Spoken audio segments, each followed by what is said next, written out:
So we're looking at the historical reliability of the Gospels.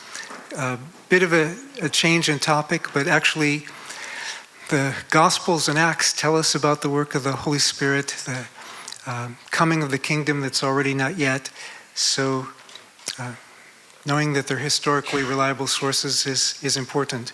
Now, as Christians, we start with the default trust in the Gospels. But how do we explain that to a secular audience that sometimes starts with default agnosticism, sometimes worse? I was an atheist before my conversion, and there are friendly atheists, and then there are the kind of atheists who make fun of people. I was the latter, but was converted through an encounter with the Holy Spirit after some people shared the gospel with me. They didn't have all this information. In fact, when I asked them if there was a God, where did the dinosaur bones come from? You ask a stupid question, you get a stupid answer. They said the devil put them there. So they were trained neither in paleontology nor in apologetics, but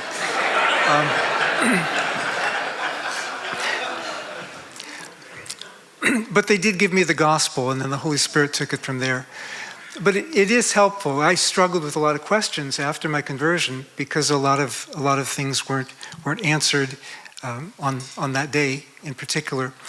So what I want to do, we announced that part of this was going to be about Christobiography, which was a book I wrote dealing with the genre of the Gospels, and that's relevant to this broader topic of the historical reliability of the Gospels. What were the gospel writers trying to do? Were they trying to write novels? Were they trying to write history? Were they trying to write science fiction, poetry, bomb threats? You know, the different kinds of genres that we can look at. So we want to look first at the genre of the Gospels. We also want to look at, okay, by the time the Gospels were written, did everybody forget everything? There's one book that's very popularly spread that says, well, they couldn't have remembered things for all these decades before the Gospels were written down. So we also need to look at memory and oral tradition. Would people have remembered things that long? And then we want to look at evidence in the Gospels for early memories.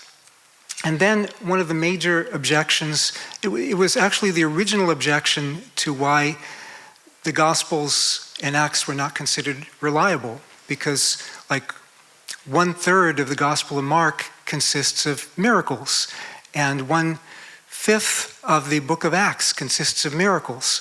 And so some people have said, well, obviously that can't come from eyewitnesses because eyewitnesses would never claim that. And my response to that is, really? So I want to look at that too as we have time. Some of this will be in the afternoon after lunch. So what are the Gospels? Through most of history, people assumed that these were lives or memoirs, which is kind of biographically related works. But in the early to mid-1900s, Bultmann and the form critics noticed that the Gospels were not like modern biographies, and therefore said, they're not really biographies. By now, however, most scholars have decided that they were biographies after all. They were just ancient biographies, which are written a little bit differently than modern biographies. But one of the problems with fads and fashions, including in scholarship, is that people who think that they know everything because they've been properly educated, sometimes the fads and fashions a few generations later get refuted. But anyway, the Gospels are ancient and not modern biographies. Modern biographies usually are in chronological order. Ancient biographies could be, but they could also be arranged topically. Modern biographies often will have footnotes. Ancient biographies will usually mention their sources only when there are conflicting sources, and especially if they're writing about things many generations earlier. So you don't expect that in the Gospels, and never in the form of footnotes anyway. But the primary feature is the same in both ancient and modern biographies, and that is that they recount the life or the part of the life of a historic person. Biography in this period was a subtype of the genre of history, the early empire, in fact, actually the period between Cornelius Nepos at the very end of the Roman Republic and probably Diogenes Laertius in the early 3rd century, that was the apex, that was the climax of historiographic accuracy in ancient biographies. So if you're talking about ancient biography, well, in the time of Socrates, it may not have been quite as accurate, and a few centuries after the Gospels, it may not have been quite as accurate. But we're dealing with biographies from the period when biographies were most expected to be historically accurate.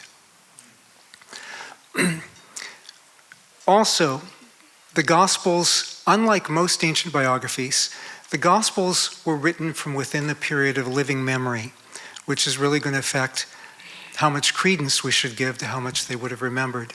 Now, novels and history or biography were definitely distinct genres in antiquity. So Polybius, a historian writing a few centuries before the Gospels, emphasized how accurate they needed to be. Some people say, of course historians would say history and biography have to be accurate, but they were biased towards their profession. So I like to cite also some other examples from antiquity. For example, Lucian, who was a satirist writing in the 2nd century AD, he also says, the one feature that is absolutely required and characteristic of biography and history is that it has to be accurate. And Pliny the Younger, who's an orator and a statesman writing in the early 2nd century, says that what's distinctive about history is its concern for accurate facts. As a rhetorician, he also was concerned about rhetoric, but he says, the distinctive feature of history is that it has to be concerned with accuracy. A couple centuries before the Gospels, Aristotle said that the difference between epic poetry, say like Homer's Iliad, and history is not their form, because you could write history in verse if you wanted to, but it's their content, that history must deal with what actually happened. Biographies were mainly a sort of historical writing, contrary to what my first Gospels professor said in my first semester of my doctoral work at Duke. He gave us a syllogism: the Gospels are ancient biographies are fictitious, therefore the Gospels are fictitious. And I said, I don't think that's right. And so I started giving some information, some of which I'm going to cover now, to which his response was, I don't know. I don't know anything about ancient biography. He read it in an article somewhere, which I've since found. So the moral of the story is, don't believe anything any professor tells you, including myself. No, that wouldn't work, but that's why we have to check up on people. So novels were a very different kind of genre back then. They lacked clear historical sources. They certainly didn't have historical prefaces like the Gospel of Luke has. And historians and biographers, sometimes people say, well, it can't be history if it's trying to make a point. History just gives you information. But that's not actually true. Most ancient novels didn't try to make a point, but historians and biographers in antiquity felt a moral responsibility to give you information so that you would know how to live, so you would know how to make wise political or military decisions, and to know how to relate to deity or deities. So those were things that regularly you find in ancient historiography. They say, well, no, the Gospels, look, they're fun to read. They're not like, detailed scholarly history. They're more like novels, some people say. Actually, novels, histories, and biographies were all meant to be engaging to read. That's why people read them. There was a range of historical reliability. And by the way, with novels, most novels in antiquity were romances, which is a feature that seems to me notoriously lacking in the Gospels and Acts. There was a range of historical reliability. Some were more accurate than others. Those who were writing about figures of the recent past, however, usually tended to be most accurate. Josephus is somewhere in between on the scale of very accurate to not very accurate. In his autobiography, he makes himself look suspiciously good. He summarizes the Judean-Roman War as if it were just an accident. But when he writes details, archaeology often confirms him down to details in the architecture of the harbor in Caesarea, or down to details in the way the temple was built. He gets correct the color of paint on Herod's bedroom wall in Masada. I have no idea how he knew that, but he got it right. Full-length biographies often follow a basic chronology. So the person's background and birth, when that was known and relevant. They would, like you do have that in Matthew and Luke. Then they would give the person's life, and then they would give the person's death. Now, that's a kind of basic chronology. They didn't require chronology, though, on all the details.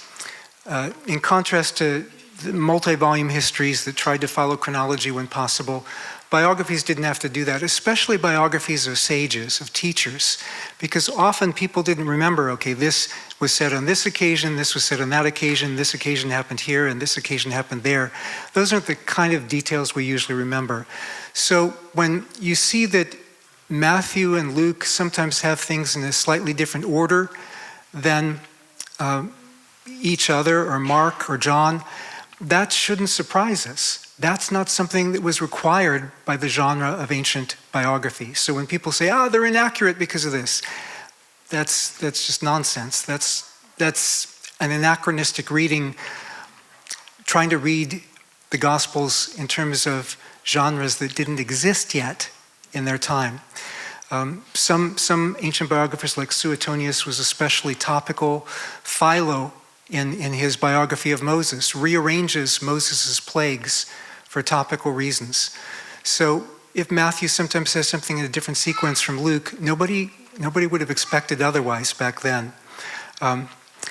So there was a Protestant theologian named Osiander, and he wanted everything to be in exactly the right order. So to tidy it up, he had Jesus raise Jairus' daughter 3 times. I mean, that's somebody who was really seriously dead.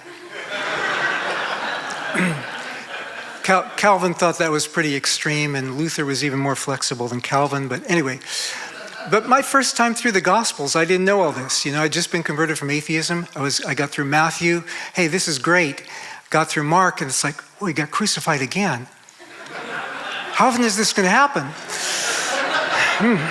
So I didn't really understand the way.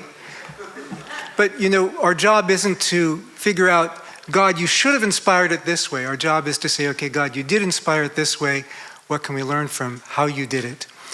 But granted that good biographers were substantially accurate, how accurate were they in details? Well, that depends on the biographer. That's not something that you can determine just by genre. But the best way to test them in most cases is that were they writing about the recent or the distant past, and how closely did they stick to their sources where we can test them? So with the Gospels, the latest of the Gospels, according to the most common dating, was about 65 years after Jesus' death and resurrection. That's pretty brief by ancient standards, and it's actually within the period of living memory. So testing how closely they stuck to their sources, we need to allow them freedom for rewording things in their own wording. That was standard ancient practice. In fact, if you didn't reword things at all, it was considered plagiarism. And if anybody here is a student, watch out for that. But we did have a graduate of our seminary who was, well, actually he didn't graduate. He was expelled for plagiarism, and then he went on to write Pilgrim's Progress and the King James Version of the Bible. No, just joking. All right. But Matthew and Luke closely follow Mark and their common material, by ancient standards extremely closely, and the differences were well within the range accepted in ancient biography. In fact, if you compare Josephus' account of certain events in his life and Josephus' account of certain events in his war, in his Antiquities, there's more tension between Josephus and different passages than there is between John and the synoptics at times. So what kinds of sources did biographers often use? Well, when they were writing about the distant past, sometimes they said, well, we have to use legends, that's all we have. But when they were writing about the recent past, they interviewed eyewitnesses or people who knew the eyewitnesses when that was available. The best surviving source on Alexander the Great is normally held to be Arrian's 5-volume monograph on Alexander the Great. Now, Arrian was writing about 450 years after Alexander's death. Alexander lived 356 to 323 BC. Now, 450 years before us would be before the United States was a nation. It's a long time ago. It would be a couple centuries before the Declaration of Independence, actually. So think about 450 years in the case of Arrian and Alexander the Great, and then think about the Gospel of Mark, the usual critical dating of which is not 400 years, but 40 years, somewhere around 40 years after Jesus' death and resurrection. So those who are writing about the recent past often depended on eyewitnesses or were eyewitnesses themselves. I mean, when Suetonius writes his biography of Otho that we'll be looking at soon, Suetonius gets some of the information from his own dad, who was a soldier who worked under Otho, the Emperor Otho. So biographies of recent characters, they stayed close to their sources. Their objective was not to invent. It was quite different from novels. And if you take, for example, three works written about half a century later, so within living memory, after the sources that they recount, these three sources about the Emperor Otho. How many of you have heard of Otho? How many of you have heard of Augustus? Yeah, Augustus had a better propaganda machine. He also lived a lot longer. Otho didn't survive as emperor very long. But we have within living memory three works that tell us a lot about Otho. Tacitus's Histories, we have Suetonius's biography of Otho, and then Plutarch in his biographies of Otho and Galba give us a lot of information about Otho.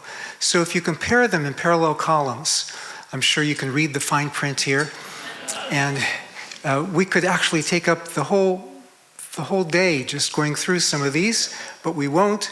So this is just to illustrate that I did that. And okay, so when you get to the end of it, I found about 50 correspondences between Suetonius and each of the other sources, and then a number of other correspondences. So about 75 historical correspondences altogether. Now, Suetonius's biography of Otho is brief. It's only about 28 paragraphs long. It's less than 2,000 words. It's less than 1/5 the length of our shortest gospel, which is Mark's gospel.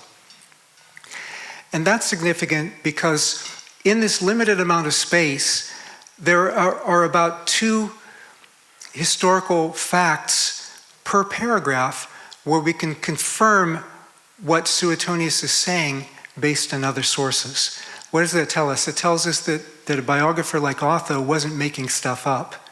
He was depending on historical information. Now that doesn't mean we can confirm everything because, I mean, it's been 2,000 years and most of the sources don't survive. But from the sources that do survive, we can see the nature of ancient biography.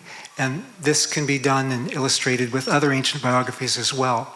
So what would we expect with Mark?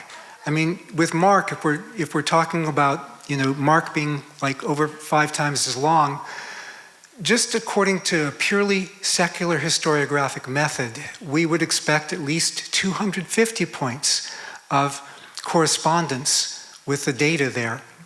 So some people say, you trust the canonical gospels because you're biased, because they're canonical. Actually, the reason they're canonical is because they were written about Jesus within living memory and came from the circle of those who knew the eyewitnesses. Those are normal historiographic criteria. It's not Christians who are biased for believing in the gospels. Those who dismiss them because they're in the Bible are the ones who have an anti-canonical bias. If we treat them the way we would treat other historical sources from the period, we would treat them with a great deal more credence and faith. The evangelists likewise used sources rather than made things up. So Matthew and Luke probably depend on the second and third levels of sources below. I'm not sure how well you can see those. There are different opinions on the exact configuration. This is the most common configuration. But whatever view you have on the configuration, the overlap shows that they're not just making things up. They're depending on sources, and they believe it's important to depend on sources. And they're depending on sources that were written not too long before they were writing. So they were in a much better position to know how reliable those sources were than we are. Mark was likely the first of the four Gospels, and according to a source not within living memory of Jesus, but within living memory of Mark, Papias, writing in the early 2nd century, he says that he heard from somebody who actually knew Jesus. Papias says that he heard from an eyewitness of Jesus, so probably in the 1st century, that Mark was an assistant to Peter, and Mark gave us basically Peter's memory about Jesus. So these were called, in the mid-2nd century, they were called the Memoirs of Peter.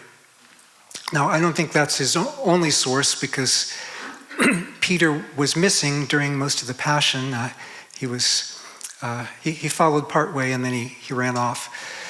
Most of the other disciples ran off, but there were witnesses for the rest of it, and I'm sure Peter had some chance to catch up with some people after the resurrection. Anyway, but what that means is you've got a source that's basically an eyewitness source in Mark. Then you have other material based on the sayings of Jesus that also early sources say is very reliable. You've also got the fourth gospel, which claims that it's based on an eyewitness source. At least a couple of us think that was John the Apostle. Paul Anderson is leading expert on the reliability of John. So anyway, some people Mark actually, I'm a little biased about Mark right now because I'm writing a commentary on Mark. But for over 1,000 years, Mark was largely neglected because people said, Matthew just recycles everything in Mark. We don't really need Mark because we've got Matthew that covers almost everything Mark says. But Matthew usually abridges the accounts in Mark. They had standardized size scrolls. Mark fills the shorter kind of scroll. Matthew fills a longer size scroll. And so Matthew abridges the accounts to get in more material.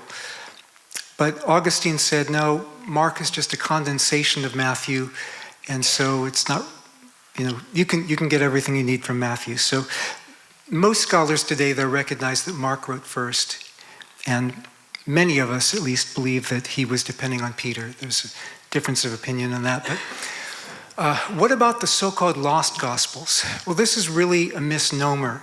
They weren't lost, they were discarded. And there are reasons why they were discarded. I mean, there were some groups here and there through the Roman Empire who said, we want this gospel or this gospel too.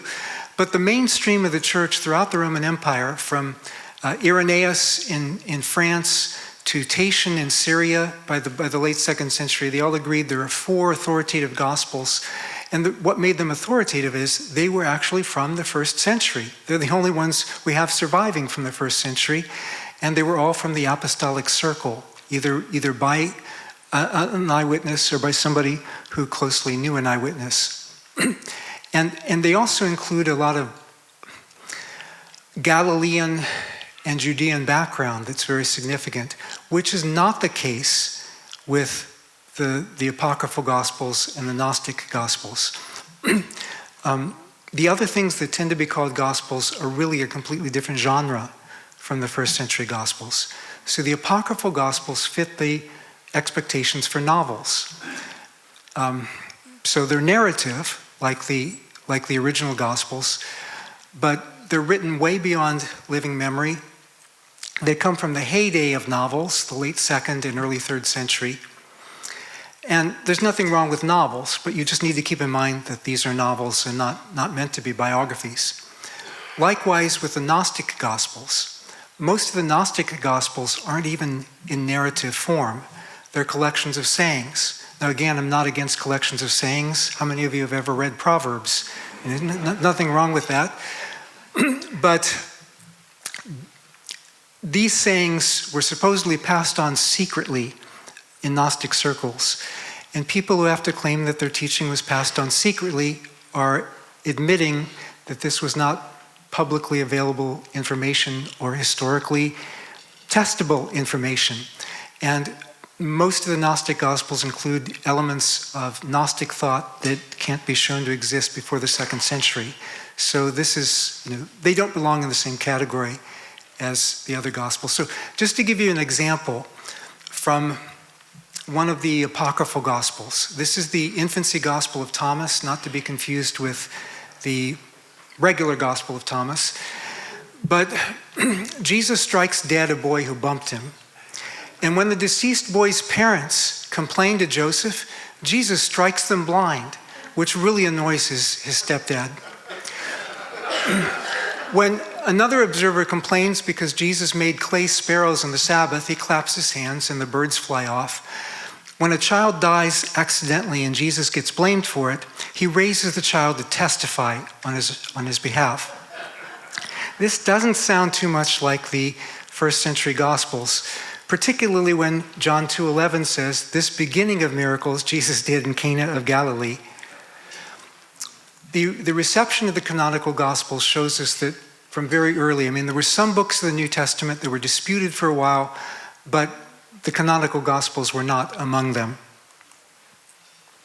They have traces of Judean and Galilean customs, ideas, and language. Even the local topography of Jerusalem in John's Gospel, more than 2 decades after Jerusalem's destruction.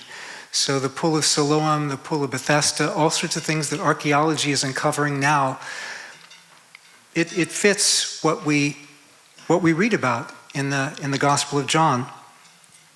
This was not a concern relevant to Gnostic Gospels, who really didn't care about historical information. So what about before the Gospels were written down? What do we know about oral history? Now, there's a difference. We often use the language interchangeably, but in terms of oral historiography, there's a difference between oral history and oral tradition. Oral history comes from the period within living memory. That's the period when either the eyewitnesses are alive or those who knew the eyewitnesses are alive. That's a period of roughly 60 to 80 years. Well, did the 1st century Gospels fit that? Yeah. By definition, if they're 1st century, they would fit that because Jesus' public ministry was somewhere around the year 30. So, you do the math. Even the Gospel of John, it's like 65. It's on the earlier end of, how far living memory normally goes. There were still some eyewitnesses alive, presumably when Mark wrote.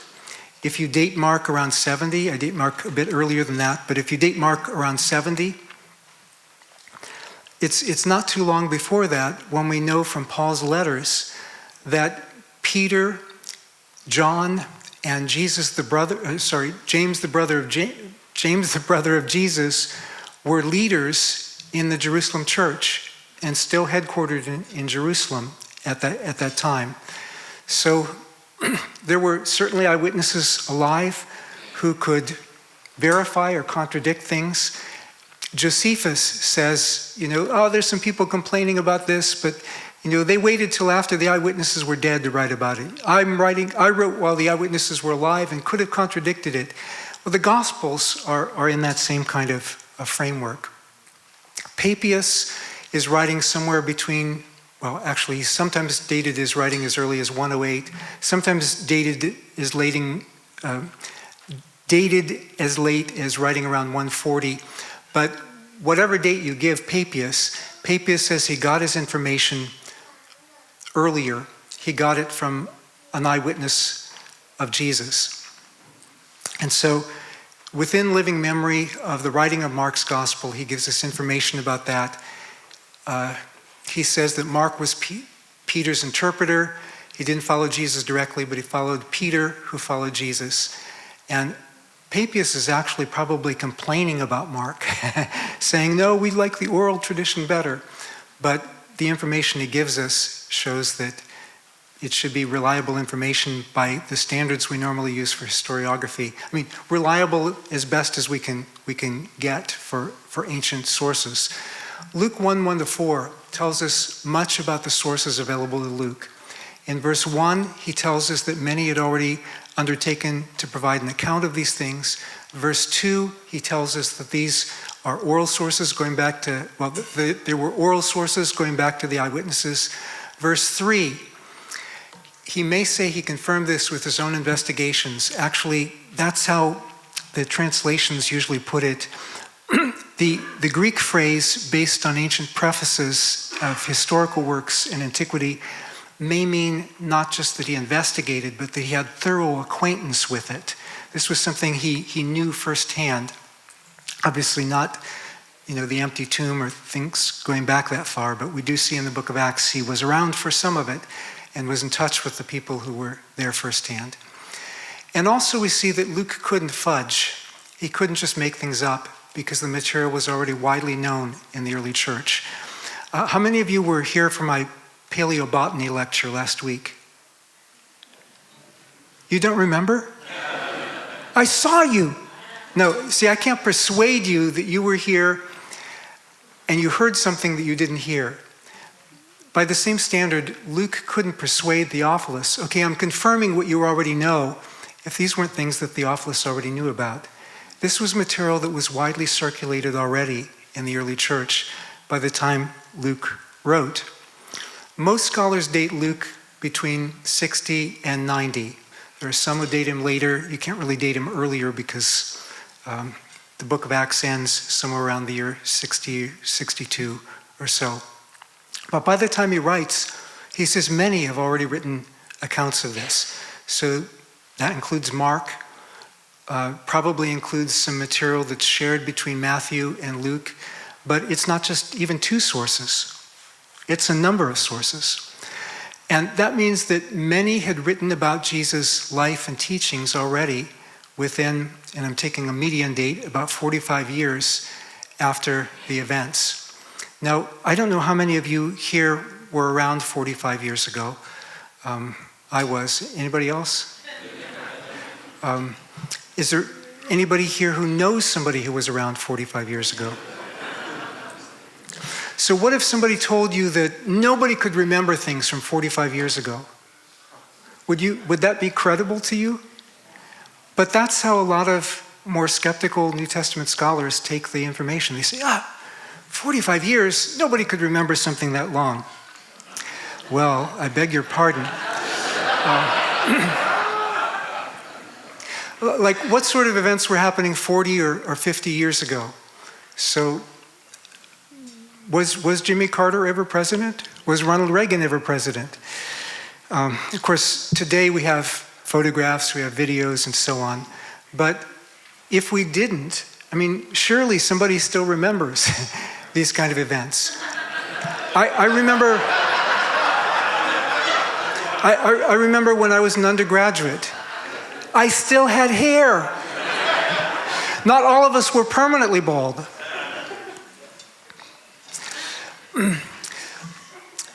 Luke also, in verse 2, he mentions oral sources. So he mentions what appear to be written sources in verse 1. He mentions oral sources in verse 2. And he mentions that they were handed down. The Greek word paradidomi can mean all sorts of things. It can even mean betray. But in the context of passing on information, it was often used for disciples of teachers passing on information from their teachers. It was used for Pharisaic schools passing on information or traditions from their schools. So it can be in a context of oral tradition or oral history. It's technical language. The question is, how accurate could it be? So there are a couple questions here that often get confused in scholarship. One is psychological memory. How long could individual eyewitnesses remember things? So this is relevant to the first witnesses. And then social memory. This is relevant to the community preserving stories or teachings. Normally, with oral tradition, but not just oral tradition, but even in individual human memory, memories get compacted, blended, with the key points preserved. It's kind of like if you work with posting things online, you can have video compression algorithms that compress videos by reducing redundancy. Well, the human brain does that as well. There are various frailties of memory, and those who are skeptical that the disciples could have remembered anything tend to emphasize these. Suggestibility, so if you have a list of things to remember, somebody will give you a list, you'll see it one time, sleep, pillow, dreams, and so on. And then later they'll test your memory and they'll throw in the word bed, and you might think bed is part of it. And they'll say, see, that's a frailty in your memory. Bed wasn't part of it, but bed was the same kind of thing that was in the list. What we tend to remember is not verbatim, word for word. What we tend to remember is the gist. And bed was kind of in the ballpark. They talk about bias. Reconstructed memory tends to favor ourselves, to make us look good. If you've ever read the Gospel of Mark, Peter definitely does not do that. Chronological conflations, you may not know exactly when something happened. You may not get it in exactly the right order. But, birth, life, and death, you'll probably get those in the right order. Memory is rarely verbatim, except maybe for aphorisms, proverbs, haste makes waste, things like that. And usually to get it verbatim, you have to practice it over and over again. But you'll get the gist. You'll remember episodes. So the nature of human memory is we forget more than we remember. How many of you remember what you had for lunch on August 3rd, 2016? You might if you eat the same thing every day or if it was your birthday or something, but chances are most of us aren't going to remember that. How many of you remember all the conversations you had last year? We don't remember everything. That would really overdo the brain. But we remember key events significant to us. Sometimes we'll remember some random details associated with them, but we'll especially remember the gist. If we recount an episode regularly, we'll remember it in its regularly recounted form. By the way, for those of you who think, oh no, he was supposed to speak from Christobiography, this is all in Christobiography, I'm not cheating. So, but of events significant to us, we'll remember only about half of those after 5 years. But whatever you still remember after 5 years generally goes into long-term memory, and you'll remember it for decades often after that. Obviously, Peter, John, and others would remember many episodes about Jesus. They may not remember everything, but they're going to remember more than enough to fill some Gospels. They may not remember every time Jesus raised somebody from the dead, but they'll probably remember the first 2 or 3. And that would get my attention. So you say, why is there a picture of Gilligan's Island up there? When I was age 8, I was in 3rd grade, and I was humming Gilligan's Island. If you don't like that, this was before my conversion. But I was humming Gilligan's Island, and the teacher called me out and said, if you're going to hum, you need to sing it in front of the class. And so I did. Well, at my 40th high school reunion, talking with somebody who remembered this event 50 years before, she called her husband over. She said, this is the guy I told you about. And she recounted that event because it was so entertaining to her. I remembered it because I was traumatized. But that's independent memory over the course of 50 years of a certain event that stuck out in our memories for some reason. In our late teens and early 20s is usually the peak of individual memory. So you especially are going to remember things from that period. Now, most ancient disciples were in their mid to late teens. They were in this period when you would especially remember things. If any of you is in charge of a youth group, keep in mind most of the disciples were teenagers. If any of you wonders why the disciples were acting like they did, most of them were teenagers. So how accurate can oral sources be? Well, this is a picture of Anna Gulick, who was my neighbor, who passed away just a few years ago at the age of 96. And she says that when she was a child, she was born in 1918, they didn't have air conditioning, so they'd sit out on the front porch and just tell stories. They didn't have TV, they didn't have radio, so radio may have existed, but they didn't have one. So they would just sit out on their front porch and tell stories, and they passed down family stories from generation to generation. And she was able to give me information going back in her family as far back as the 1700s. And I was able to check it. I was able to check some of it and confirm it. And so, which she couldn't have done because she was blind by this point. So even in our culture, I mean, today we kind of rely on collective memory, namely Google. But there was a time when education in the US was based mainly on memory. People would memorize long poems and so on. So even in our culture, which is not so memory-centered today in terms of individual memory, we have, there should be a plausibility of people being able to remember things for a long time. That was certainly an emphasis in the Middle East. Kenneth Bailey did a lot about that. It was critiqued by one scholar who said, no, what does Kenneth Bailey know? I consulted with one guy over here. Kenneth Bailey lived in the Middle East for decades, so he did know something. But I consulted with a friend in Lebanon and also with an anthropologist who worked there. There are people who memorize the Quran who don't even speak Arabic. They can memorize the entire Quran. And one of my friends from Lebanon shared with me a poem that he learned growing up, and it was a poem about a poet. She was a princess in the Arabian Peninsula in, somewhere in the Middle Ages, and she said, whoever is the best poet in my realm, to that person I'll give my hand in marriage, and therefore they will become prince over this realm. So all sorts of poets were coming from different parts of the Arabian Peninsula to recite their poems before her. Well, one guy who was a really good poet, but not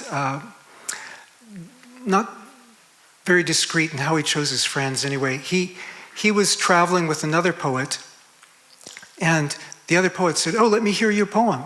And he recited it, and the other poet said, that is really good, and then killed him. Because he memorized the poem as he was hearing it, and then he went and recited it before the princess. And how did she respond? She said, take this man away. He is my husband's murderer. Because she said, this is the best poem, but she could tell by his accent that he wasn't from the same region that the poem originated from based on its topographic. She was a good, critical biblical scholar, right? So, but people could memorize things just while they were hearing them. And in terms of how accurate this could be in the Roman Empire, well, we need to look at a few points here. Memorization in antiquity, the taking of notes, the evidence for Aramaic rhythm in the Gospels. I'm going to spend more of the time on memorization in antiquity, or not verbatim memorization, but being able to remember things. and the prominence of eyewitnesses in the church. So people didn't have that much room to make up things in the first century. So memorization. You had storytellers, bards, who were considered uneducated. They were often illiterate, but they could recount the entire Iliad and Odyssey by heart. Orators, one of the 5 basic tasks of oratory was memorizing your speech and being able to deliver it from memory without notes. I'm cheating, I'm using my PowerPoint, but they didn't normally use PowerPoint. So they would memorize. Sometimes these speeches were hours in length. Elementary education, it was the most basic feature of elementary education. And then beyond elementary education, you had disciples of teachers. In some contexts, their memory would have to be primarily oral. Some contexts, it would have to be primarily based on written sources. You could have either one. And people would remember not just the sayings of the teacher, but they would also often remember the deeds. It could be used as legal precedent. Actually, later rabbis would say, this can't be wrong because Rabbi so-and-so did it. They would learn the deeds. In fact, it's said that there was this one rabbi who was getting ready to make love to his wife and found a disciple under his bed and said, "What are you doing under my bed?" To which the disciple replied, "It is said that we must learn everything from the example of our teacher." If I find any of you under my bed, you will be in big trouble. But the Pythagoreans were the extreme example of this. It was said that they weren't allowed to get out of bed in the morning until they could repeat back everything their teacher told them the day before. So tomorrow morning, you are going to be quizzed on all this. No. So Homeric epics, intellectuals looked down on these professional reciters, these bards, who could recount these stories.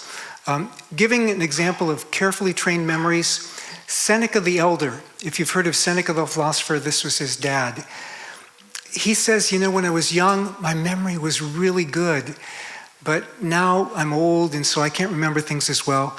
But when I was young, I could meet 2,000 people and then repeat back their names in exactly the order in which I'd heard them. You could give me 200 verses and I could repeat them back in reverse order. So he talks about how good his memory was, but he says, now I'm old, but all these famous speakers? I went to school with them. We all went to oratory school together. And how many of you have had homiletics? How many of you can remember all the practice speeches by all your colleagues in the class? Me neither. I remember my own, but that was because it was another traumatic experience. But he then proceeds to give excerpts from over 100 of these practice speeches from his colleagues, from memory, from decades earlier. Now, he was extraordinary. He was like the kind of person who memorizes a phone book to get in Guinness Book of World Records. But you have other people, like somebody who went to an auction, and at the end of the day, he could repeat back every item that was sold, the price for which it was sold, the person to whom it was sold, with no notes, because they trained their memories that carefully. Memory can do a lot if you really train it. Anybody here, if you're a student, keep that in mind for your midterms. Your professors can have high expectations. Anyway, but another person went to a poetry reading, and the person up front was reading the poem, and the person in the back said, "Wait a minute, that's my poem. You stole it. I can prove it." And then repeated back from memory the poem to prove it.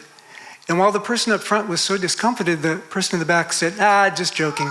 I memorized it while you were reading it. I just wanted to show how good my memory was." So memory can be very accurate if it's carefully trained. So hopefully you will remember all this